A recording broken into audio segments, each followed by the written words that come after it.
Wow, cake किती छान आहे ना. तर नमस्कार, स्वागत आहे तुमचं माझ्या आजच्या लॉंग व्हिडिओमध्ये. मी तुम्हाला सांगितलंच होतं की मी तुम्हाला माझ्या बड्डेचा जो काही लॉंग व्हिडिओ आहे तो मी पोस्ट करणार आहे. तर हा व्हिडिओ शेवटपर्यंत नक्की बघा. आवडला तर लाईक, शेअर, सबस्क्राईब करा. तर ना बड्डेसाठी इकडे दोघं आले होते, पार्थ आणि श्रुतिका.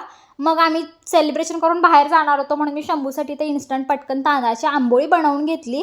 त्यानंतर ना ओमकारसुद्धा केक घेऊन आला आणि मला केक कसा आहे बघण्याची फार एक्साइटमेंट लागली आहे, कारण की त्यानं मला आधीच सांगितलं की केकमध्ये काहीतरी तुझ्यासाठी सरप्राईज आहे. सगळेजण आले होते, छानपैकी असे फोटोज काढून घेतले आणि फायनली मी केक ओपन केला आणि आई शपथ काय केक होता यार, भारी कस्टमाइज केला होता. Thank you so much Omkar. माझा नवरा ना माझे बड्डे असू दे, ॲनिव्हर्सरी असू दे, काहीही असू दे, तो खूप स्पेशल सेलिब्रेशन करतो आणि मला खरंच छान वाटतं आहे. आणि आपल्या आवडत्या व्यक्तीने हे सगळं केलं की अर्थात कुणालाही आवडेल. केकवर लिहिलं होतं हॅपी बर्थडे माय क्वीन. थँक्यू ओंकार.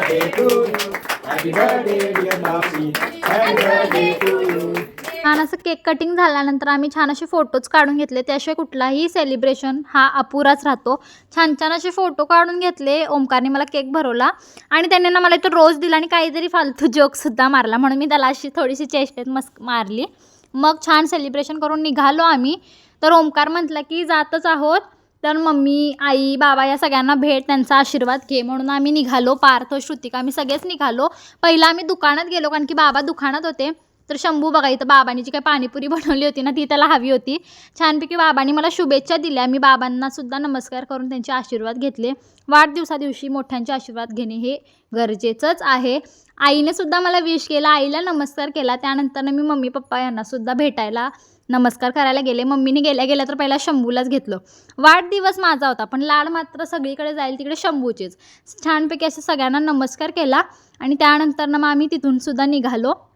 दिवसभर ओमकारने मला सांगितलं होतं की हॉटेलला जायचं नाही, आपण काहीतरी बाहेर खायला जाऊया.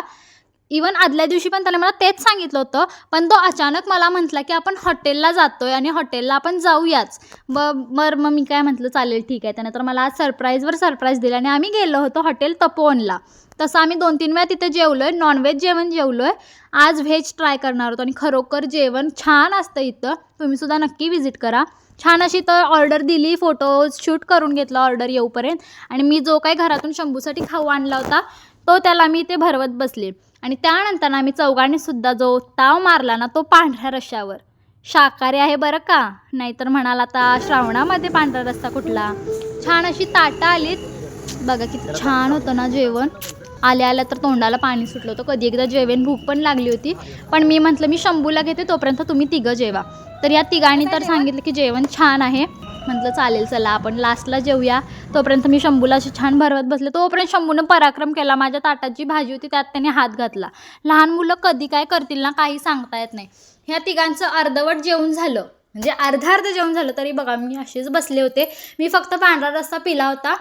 जाऊ दे, बाळ आहे म्हटल्यावरती तेवढं चालायचं. शंभूला घेऊन तिथे थोडी अशी वॉक करत होते, त्याला पण तिथं छान मजा वाटत होती लाईटमध्ये वगैरे. मग या तिघांचं जेवण झालं. त्यानंतर ना मग मी जेवायला बसले. बघू तर आता कसं आहे जेवण. आता जेवण झाले आणि आत्ता मी जेवणार आहे सगळ्यात शेवटला बड्डे गर्ल. शेवटी जेवायला बसले तर म्हटलं छानपैकी असं एन्जॉय करत जेवूया. तर खरोखर व्हेजच्या उन्हाची सुद्धा टेस्ट एक नंबर आहे. करून आम्ही आता निघालोय. जेवण करून मग आम्ही निघालो. पार्थ त्यांना सुद्धा घरी घेऊन आलो. छानपैकी पार्थनं मला दिलेली कॅडबरी मी सगळ्यांना शेअर करून खाल्ली. आणि ओमकारनं माझा आजचा बड्डेचा दिवस खूप खूप खूप छान स्पेशल केला. त्याबद्दल त्याचे मनापासून आभार. ते दोघंसुद्धा जायला निघाले. भेटूया पुढच्या व्हिडिओमध्ये. बाय.